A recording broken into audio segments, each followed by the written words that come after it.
এবার ওপর থেকে কাঁচা সর্ষের তেল ছিটিয়ে দিলাম। নমস্কার, আজ আমি বেগুন দিয়ে বাটা মাছের সর্ষে পোস্ত বানিয়ে দেখাবো।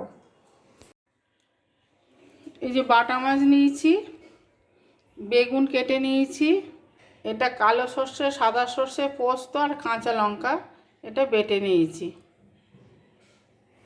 আর নিয়েছি সর্ষের তেল, এটা সর্ষের তেলে করব।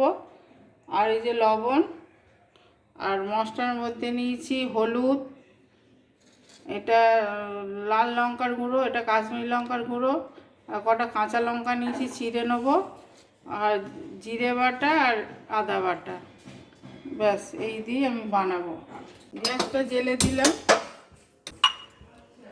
যে তেল দিয়ে দিলাম, সর্ষের তেলের মধ্যে বাটা মাছগুলো ছেড়ে দিলাম। মাছ ভাজা হয়ে গেছে, সর্ষের তেল দিলাম, কালা জিরে দিলাম, হলুদ গুঁড়ো দিয়ে দিলাম, আদা বাটা দিলাম, জিরে বাটা দিলাম, দিয়ে ওটা ভালো করে নাড়তে থাকবো। এবার টমেটো কুচিটাও দিয়ে দিলাম, দিয়ে ভালো করে নাড়তে থাকবো। দিয়ে লবণ দিলাম, দিয়ে আবার ভালো করে নাড়তে থাকবো। মশলাগুলো ভালো করে ভাজা হয়ে গেছে, এবার জল দিয়ে দিলাম। ঝোলটা একটু নেড়ে এবার থালা চাপা দিয়ে দেবো। থালাটা খুলে নেবো, জল ফুটে উঠেছে, বেগুনগুলো দিয়ে দেবো, দিয়ে আবার থালা চাপা দিয়ে দেবো। একটু দেখে নেব, দেখে নিয়ে একটু নেড়ে আবার একটু চাপা দিয়ে দেবো।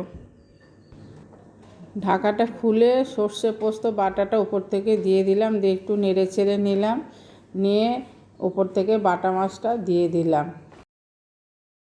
বাটা মাছটা ফুটে উঠেছে, এবার ওপর থেকে কাঁচা সর্ষের তেল ছিটিয়ে দিলাম। আমার রান্নাটা হয়ে গেছে, গ্যাসটা বন্ধ করে দিলাম। বেগুন দিয়ে বাটা মাছের সর্ষে পোস্ত আমার বানানো হয়ে গেছে।